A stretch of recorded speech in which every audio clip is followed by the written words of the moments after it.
يا أيها الذين آمنوا أوفوا بالعقود. آج سورۃ المائدہ کا آغاز ہے. سورۃ النساء کل مکمل ہوئی.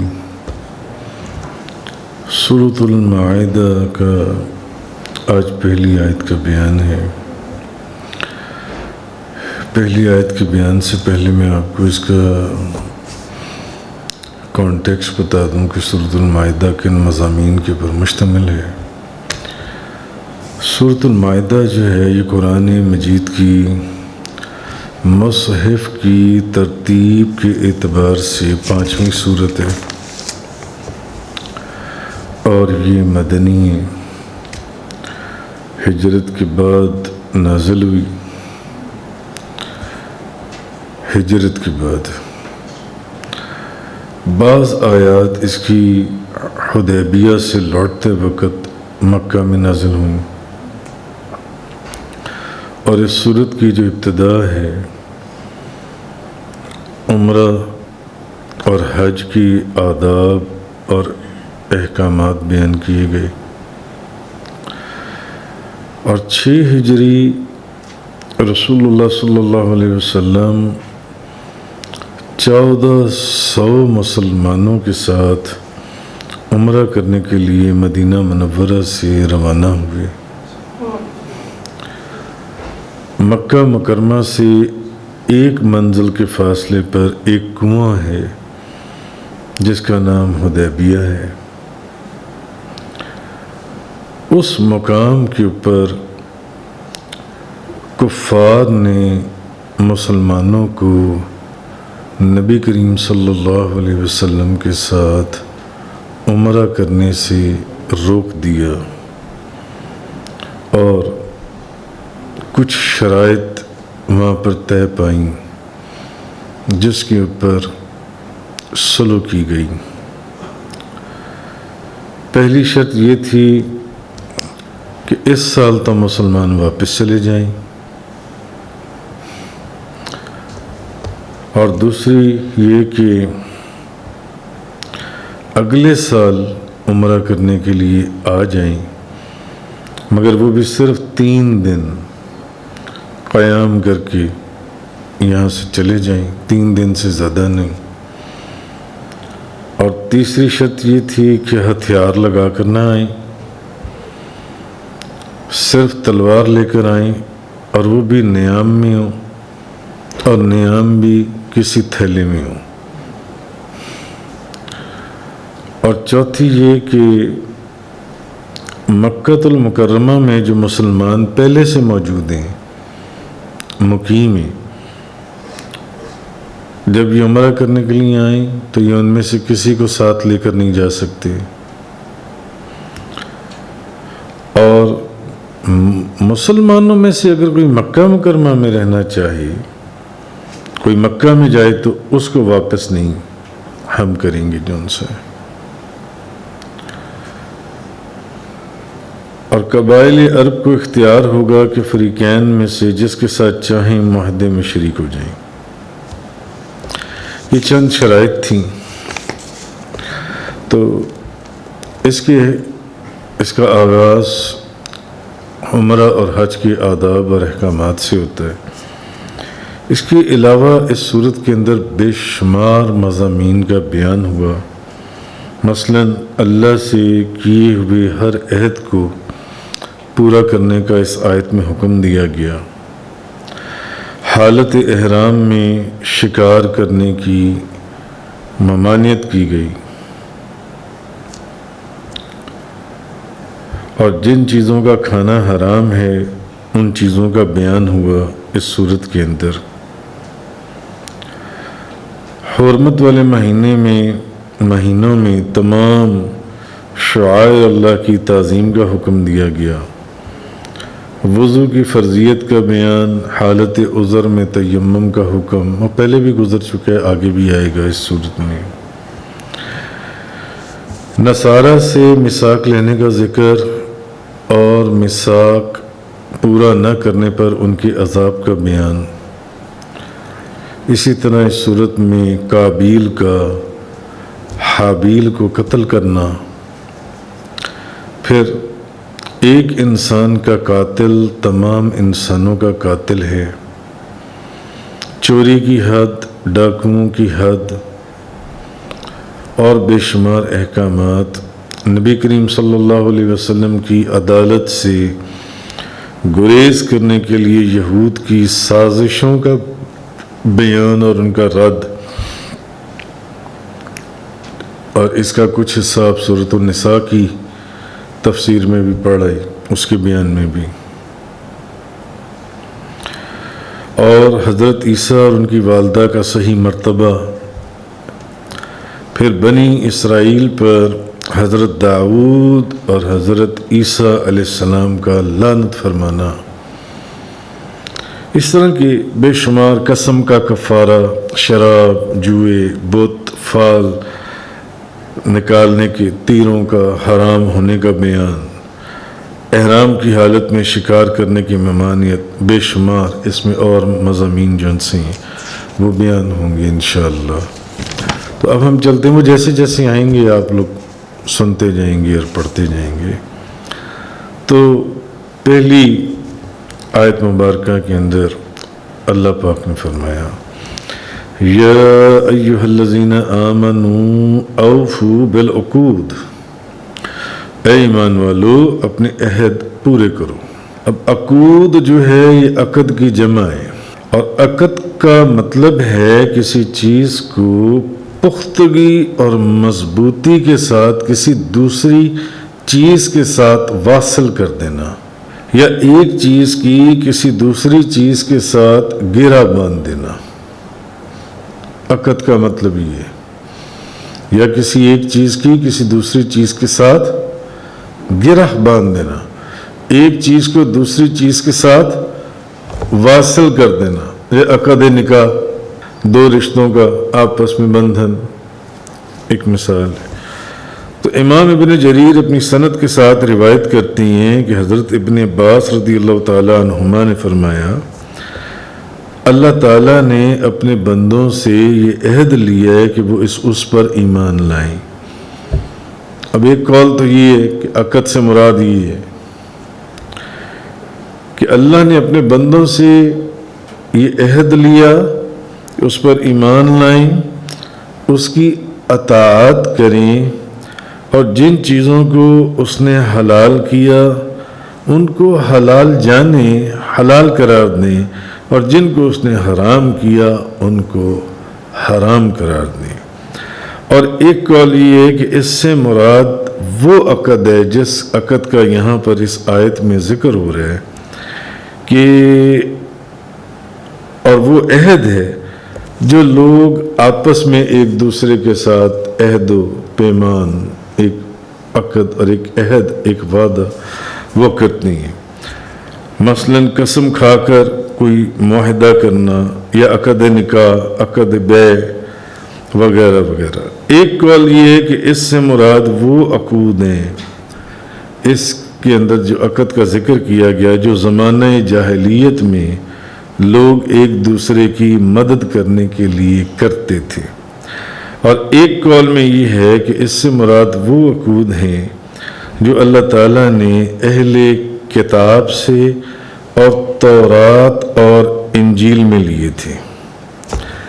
اللہ تعالیٰ نے اہل کتاب یہود اور نصارہ سے تورات اور انجیل میں ان سے جو عقد، جو عہد، جو وعدے جو لیے تھے، اس سے مراد وہ ہے کہ وہ تاجدار دو جہاں، شہ سوار لامکان نبی کریم صلی اللہ علیہ وسلم کی تصدیق کریں گے۔ اللہ نے ان سے وعدہ لیا تھا یہود اور نصارہ سے، ہو سکتا ہے اس کے اندر اس کا بھی ذکر ہو، اس عقد کے اندر، کہ ان سے اللہ نے یہ وعدہ لیا تھا، اور یہ ان عقود کی طرف اشارہ ہے جو یہود اور نصارہ سے انجیل اور تورات میں لیے گئے تھے، کہ تم نبی کریم صلی اللہ علیہ وسلم کی تصدیق کرو گے اور آپ صلی اللہ علیہ وسلم کی کتاب کے اوپر ایمان لاؤ گے۔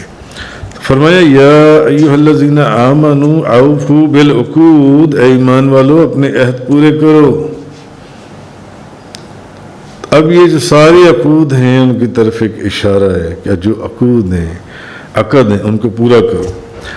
آگے فرمایا احلت لکم بہیمۃ الانعام، تمہارے لیے ہر قسم کے 4 پاؤں والے جانور حلال کیے گئے ہیں۔ تمہارے لیے ہر قسم کے 4 پاؤں والے جانور حلال کیے گئے ہیں، الا ما یطلع علیکم، ما سوائے ان کے جن کا تم پر آئندہ حکم جن سے وہ تلاوت کیا جائے گا۔ یعنی آگے جن جانوروں کا حکم آ رہا ہے ان کو چھوڑ کر باقی جو بھی ہیں وہ تم پر حلال کیے گئے، 4 پاؤں والے جن سے جانور ہیں۔ اب بہیمہ اس جاندار کو کہتے ہیں جو بے عقل ہو، اور عرف میں یہ سمندر اور خشکی کے 4 پاؤں والے جانوروں کے ساتھ یہ خاص ہے یہ لفظ۔ اور انعام اونٹ، گائے، بکریوں کو، اونٹ، گائے، بکریوں کو کہتے ہیں، اور جو جانور ان کے ساتھ ملحق ہوں جیسے بھینس، اونٹ، گائے، بکری، گائے کے ساتھ بھینس، بکری کے ساتھ بھیڑ، یعنی ان جیسے جو جانور ہیں، ہرن وغیرہ۔ تو جیسے کہ قرآن کریم کے اندر ہے، سورہ مومن کے اندر، اللہ الذی جعل لکم الانعام لترکبوا منہا ومنہا تأکلون، اللہ ہی ہے جس نے تمہارے لیے چوپائے بنائے تاکہ تم ان میں سے بعض پر سوار ہو اور ان میں سے بعض کو کھاؤ۔ اللہ ہے جس نے تمہارے لیے یہ 4 پاؤں والے جانور بنائے ہیں تاکہ تم ان پر سواری بھی کر سکو اور تم ان کو کھا بھی سکو۔ بعض پر سواری کرو اور بعض کو کھاؤ۔ اور اسی طرح سورۃ الانعام کے اندر بھی ہے کہ اور بعض کا داور چوپائے پیدا کیے بوجھ اٹھانے والے، اور بعض زمین سے لگے ہوئے، کھاؤ اس رزق سے جو اللہ نے تمہیں دیا ہے۔ تو 8 جوڑے پیدا کیے، بھیڑ سے 2، بھیڑ گائے نر اور مادہ، اور بکری سے 2، اور اونٹ سے 2، اور گائے سے 2، تو کتنے ہو گئے؟ 8 ہو گئے۔ تو اب ان آیتوں میں 8 چوپایوں، بھیڑ، بکری، اونٹ اور گائے کے جن جوڑوں پر یہ انعام کا اطلاق فرمایا، تو اس آیت کا مطلب یہ ہے کہ اللہ تعالیٰ نے سورۃ المائدہ کی 3 آیت میں جن 4 پاؤں والوں کا ذکر کیا ہے ان کے علاوہ باقی تمام جانوروں کو ذبح کرنے کے بعد ان کو کھانا اور ان سے بار برداری، ان کے اوپر سواری کرنا یا کوئی ان سے منافع لینا، وہ حاصل کرنا، یہ سب جائز ہے۔ اب ان کا جو چوپایوں کا ذکر ہے وہ آگے آ رہا ہے، آیت نمبر 3 میں آئے گا، ابھی تو ہم آیت نمبر 1 کے اوپر ہیں۔ ان کو چھوڑ کر باقی جو 4 پاؤں والے جانور ہیں وہ اللہ نے آپ کے لیے حلال کیے کہ آپ ان کے اوپر سواری کریں، آپ ان کو کھائیں۔ اچھا، مجوسی اور ہندو وہ یہ کہتے ہیں کہ جانوروں کو ذبح کرنا جائز نہیں ہے، یہ گائے کو ذبح کرتے ہیں اور کھاتے ہیں، وہ تو بے زبان ہے اور اپنے خلاف مدافعت نہیں کر سکتے، تو ان کو پکڑ کر گائے بکری کو زبردستی ذبح کر دینا یہ ظلم ہے، اور یہ مجوسی اور ہندو کہتے ہیں کہ یہ ظلم کرنا جائز نہیں ہے۔ ان 4 پاؤں والوں کو کھانے کا حکم کس نے دیا؟ اللہ تعالیٰ نے۔ ان 4 پاؤں کو کھانے کا حکم کس نے دیا؟ اللہ نے۔ ان کو تخلیق کس نے کیا؟ اللہ نے۔ ان کو بنایا کس نے؟ اللہ نے۔ ان میں روح کس نے ڈالی؟ اللہ نے۔ ان کو گوشت پوست کس نے عطا کیا؟ اللہ نے، اور اللہ ہر چیز کا مالک ہے، اور وہ ہر طرح تصور، ہر چیز میں تصرف کر سکتا ہے، اور اس پر کوئی اعتراض نہیں کیا جا سکتا۔ ظلم، اس کی تفصیل سورۃ النساء کی کہ چند آیات کو چھوڑ کر آخری پیچھے اگر آپ چلے جائیں تو آپ کو یاد ہوگا کہ ظلم تو تب ہوتا ہے جب کسی ایسی چیز میں آپ تصرف کریں جو کسی دوسرے کی ملک میں ہو، جبکہ ہر چیز کا مالک وہ ہے تو وہ اپنی ملک میں جیسے مرضی تصرف کرے، تو یہ اس کا حکم ہے۔ غیر کی ظلم تو اس وقت ہوتا ہے جب کسی غیر کی ملک کے اندر تصرف کیا جاتا ہے، اس کے اوپر تفصیل سے ایک بیان گزرا تھا۔ اور جب ہر چیز کا مالک اللہ ہے تو پھر وہ اپنی ملک میں کوئی تصرف کرے، کسی کو اعتراض کرنے کا کوئی حق ہی نہیں ہے۔ تو یہودی اور مجوسی ہمیں کہ جی یہ ظلم ہے کہ ان جانوروں کو، ان کو بنایا کس نے؟ اللہ نے۔ ان کو گوشت کس نے دیا؟ ان میں روح کس نے ڈالی؟ ان کو یہ جسم اور یہ فربا پن یا ان کی صحت کس نے دی؟ جب وہی حکم دے رہا ہے کہ میں نے ان کو کھانے کے لیے بنایا تو کھاؤ، میں نے ان کو سواری کے لیے بنایا تو سواری کرو۔ آگے فرمایا الا ما یتلی علیکم، ما سوائے اس کے جس کا تم پر آئندہ تلاوت کیا جائے گا۔ تو اس کا ذکر میں نے آپ کو پہلے کہہ دیا، ان چوپایوں کا ذکر آگے تیسری آیت میں آ رہا ہے، یعنی مردار حرام ہے، رگوں کا بہا ہوا خون وہ بھی حرام ہے، جس جانور پر ذبح کے وقت غیر اللہ کا نام پکارا گیا ہو وہ بھی حرام ہے، خنزیر کا گوشت وہ بھی حرام ہے، جس جانور پر ذبح کے وقت غیر اللہ کا یا گلا گھٹ جانے والا یا چوٹ سے مارا ہوا یا اوپر سے گرا ہوا یا جس کو درندے نے کھا لیا ہو مگر جس کو تم نے اللہ کے نام پر ذبح کر لیا، اور جس کو بتوں کے لیے نصب شدہ پتھروں پر، جو بتوں کے منسوب پتھر ہیں یا جن پتھروں سے وہ بت تراشے گئے ہیں ان پتھروں پر ذبح کیا گیا، یہ سب تم پر حرام کیے گئے ہیں۔ اس کے علاوہ جن جانوروں کا ذکر کیا گیا ان کو کھانا حلال ہے، اور ان کا ذکر آگے آیت نمبر 3 میں تفصیل سے آئے گا۔ آگے آیت نمبر 1 ہی چل رہی ہے، آگے فرمایا غیر محل الصید وانتم حرم ان اللہ یحکم ما یرید،